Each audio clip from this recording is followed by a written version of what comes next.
when I came into practice, all the surgeons had been putting implants above the muscle. And that, you think about it, that's where the breast lives, right? The reason that we switched to go under the muscle was to try to reduce capsular contracture. But we have a lot of methods now to minimize that, better technique and a variety of things. So capsular contracture is not as big of a problem as it once was. My concern is that when we go above the muscle, if the patient does not have much tissue, that implant's going to be visible. I mean, it looks like you've put a grapefruit in there sometimes, right?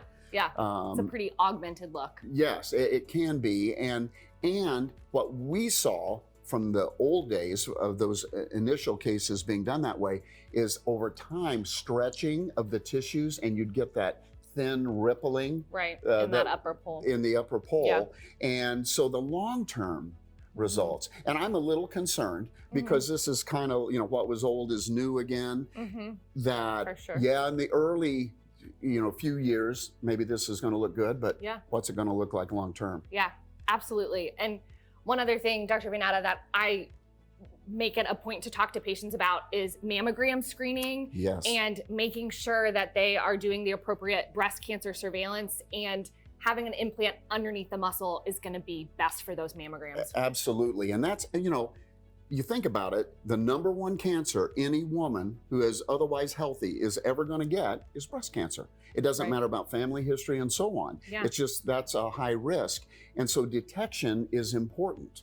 And with mammography, when an implant is under there, the muscle helps separate so they can bring that breast tissue up off of the muscle. Something called animation deformity, which people kind of know about that effect of having an implant underneath the muscle. Which just means that when they tighten their pec muscle, the breast moves. Yeah, and you can kind of see that contraction of the muscle. Yeah. But I would say for the majority of my patients, even people who are working out a ton, it honestly is not too prohibitive. It's not something that really bothers them a ton. Right, and when you think about the trade-off, right, of better cancer detection, maybe not getting stretching and rippling that's going to necessitate another surgery, then there's trade-offs. There's absolutely trade-offs. I think that's the bottom line, but I'd say both of us probably do put the implant underneath the muscle much more commonly than definitely than do. top. So it's an important thing to talk to the surgeon about and come to a good choice.